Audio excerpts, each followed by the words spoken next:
All right, y'all. So we're going on a little walk to the local bodega, but we just got a lot on our mind because we are trying to get some real estate here in Panama, and there is just a lot going on. So we just wanted to touch on what you need to look for in a realtor when trying to rent a home or an apartment in Panama. Yeah, first thing I want to say for sure is do not undervalue reviews. Make sure you go and look at the reviews on that realtor before you decide to even contact that realtor. And, if you decide to still go with that realtor, look out for those things that the reviewer said. Because what we've been finding is those things so far have been very, very, on point with what the reviews are saying. Especially with those who are targeting just the expats, because it's more, bang for their buck, money for their pockets, so to speak. So a lot are doing that, and they're doing things, and they're doing things the wrong way because they know expats, bring them the most money for places. They're going to pay more for the properties that the locals aren't going to pay. Right. And the next thing that you want to do is, while we're talking about this, you want to make sure that realtor that you are working with is licensed. Mm-hmm. We talked about this in another video before, but y'all, it is a true, like, I don't even know the word. It is very complicated out here. You have people that are posing as realtors that are not realtors, but they are promoters of the company, meaning they promote the business. You want to make sure that you get that realtor's license number, because all of that matters, especially when it comes to helping you find a home, because there's a lot of fake people out there. Yep, a lot of fake people. And you for sure want to make sure that that realtor has your best interests, because what we've been running into is a lot of realtors, they are connected with the broker who is also representing the landlord. And so they're coming together to make these deals, to make sure that these deals happen just specifically for them. Because, like, for example, they're asking for additional requirements, to fulfill their pockets, and they're not going to tell you that. So what these realtors don't want is they don't want you to communicate directly with the Homeowner. With the homeowner. They don't want that. So you ask that to them. Watch this. Yeah. They're gonna be like, oh shoot, yeah, we can set that up. But typically it doesn't happen that way. Well, it's gonna happen this way this time, because it's not going down, the way that you're trying to get it to go down. Exactly. So while he's talking about homeowners and the realtor's not letting them, we're gonna just go directly into that.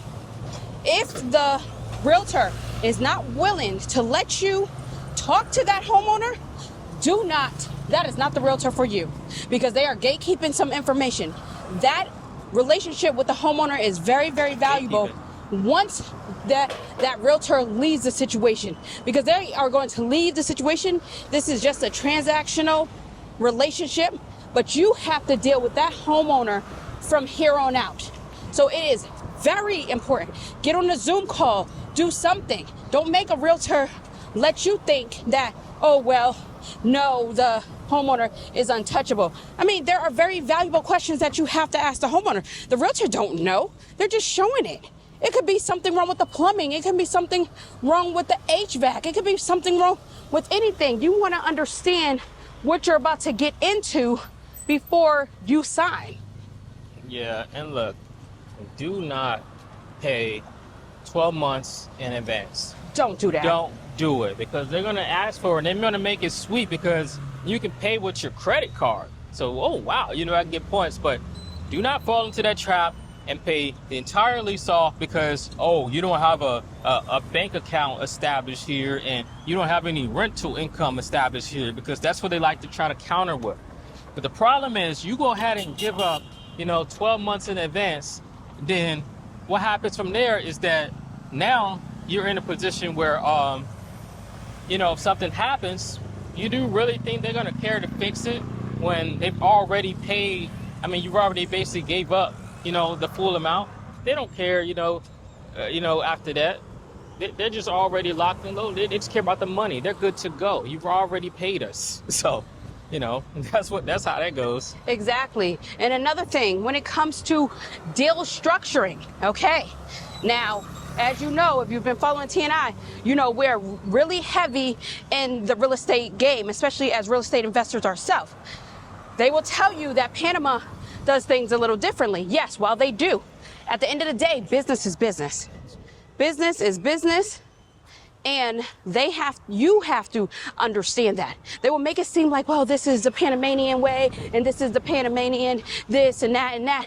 But at the end of the day, it's my dollars that is paying to get you here. If that realtor is bringing you a bullshit deal, call them out. I don't care what they say, call them out on the deal. Because there are certain things that are just not true. And like we mentioned in the beginning part of the video, it's a wild, wild west out here. It's like every owner is doing whatever the hell they want to do for whatever situation. You cannot let that, structure or be the bias of the deal that you are just trying to do, because it's just damn sure not a thing. So you can see, check out the bodega, because make sure you check out the sidewalks too. About to go in there. I mean, somebody talked about the sidewalks, but this place over here is definitely not what you would call walkable. You can see we're gonna have to wait a bit to even get across the street. But a lot of cars blow the horn at you out here. Yeah, because they think we need a taxi. We're just standing here. A lot of people, they just walk right in front of cars here, but be a little more cautious. Yeah. Than a little that. more cautious. So let's oops. Woo, jeez. woo. Yeah, Oh my goodness. Things like that. See? Fix my shoe. These roads are like, watch where you go and catch you slipping. Yeah, catch you slipping. We're gonna walk around and go in this bodega to get something. And what I want to say real quick about this bodega, a lot of them are owned by the Chinese, so this is owned by Chinese as well. So we're gonna cut the camera off as we go in here, and then we'll get back with you once we out of here and have what we got. All right, so we are out of the bodega now. So we are just going to walk back to our residence, and Jack, just watch your steps because the way these roads are. Yeah. We're just giving you, sort of like a little scenic view, showing from, not facing us, from the opposite direction. What we want to do is cross here, Jack. But hold on. Cars go by. Dang. We're on a stop sign, crosswalk, and no stopping, huh? Yeah. That's what we're doing now? Okay. Come on, let's just go. Come on. Okay. That's how you walk in. I literally don't feel comfortable doing that. Sure, I want to make sure I'm not gonna get hit. Yeah, and it's funny too, because out here, there's been a lot of people blowing the horn because they see the recording, they see the camera.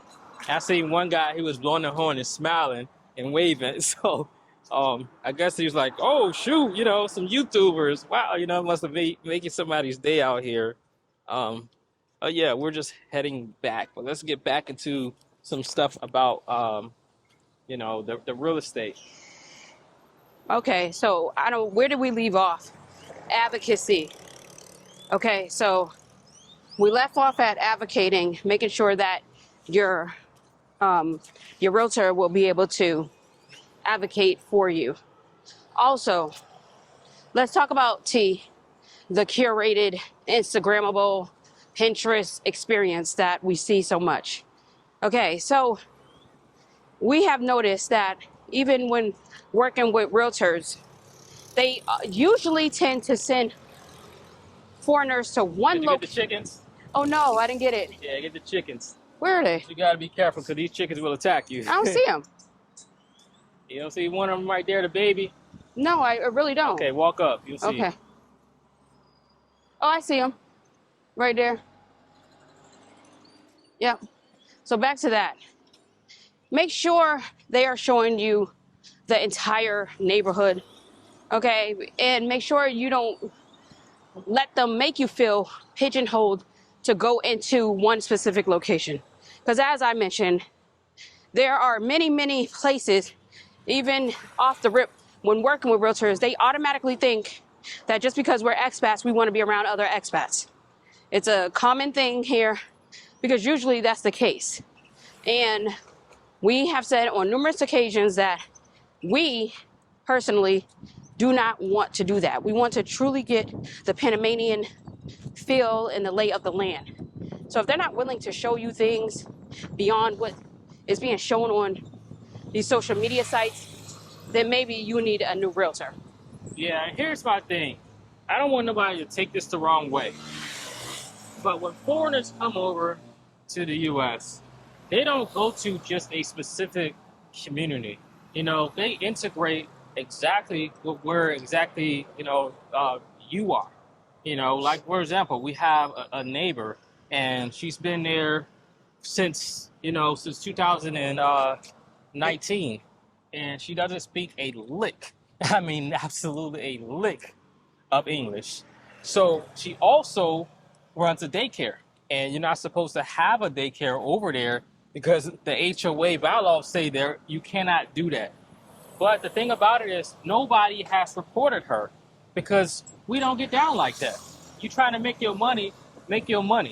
But it's like when we relocate, it's like the tables have turned. It's like, oh, let's try to scam.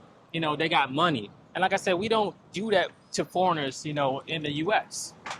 It should be the same way. Exactly. And speaking of money, a big factor is if a realtor tells you this is the final price and it's not negotiable, get rid of that realtor. Everything, and I mean everything, is negotiable. Everything is negotiable. And T can touch on this a little bit more because depending on the different attributes of the property, you will find that your bargaining chip is way bigger than what you might expect. Yeah, way bigger than what you might expect. That's the interesting thing. With negotiations, everything, like Jack said, is up for negotiation. What these realtors like to do is tell you, oh no, this is all we can get it down to. No, that's all that they want to get it down to because of their pockets. Because I guarantee you, you talk to the owner, it's going to be a different ball game. Because that owner wants to get his property rented. He don't want the property just sitting vacant, So hey, he's going to be more flexible. But again, these realtors, they're like, oh no, this is it. They're not willing to go down. Here are the terms. Nah, buddy. Nah, it don't work that way. We negotiate and come to a mutual, and I mean mutual agreement, or simply no deal. And that's why a lot of these properties, guys, they've been sitting. I mean, one of the properties that you guys are going to see, you're going to be blown away by it. But you won't believe that it's been sitting for actually 6 months. So I want to let you guys guess which property that is when we get that content out. Right.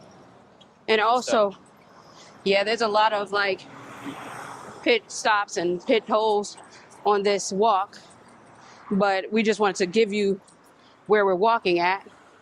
But also with that, you're going to find a lot that realtor is going to say to you that, this is how it works when it comes down to private contracts. Because when you're dealing with the homeowner, it's considered private here.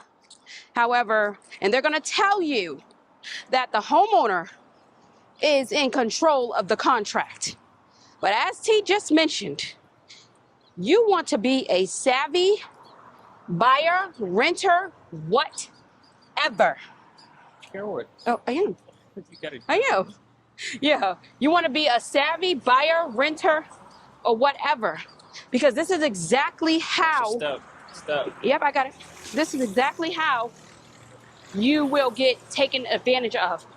And y'all, these prices, depending on your level of affordability, these prices are a lot lower. So to someone with that type of money, Icon. they will say, hey, I have no problem. Yeah, I can give you a whole 6 months in advance.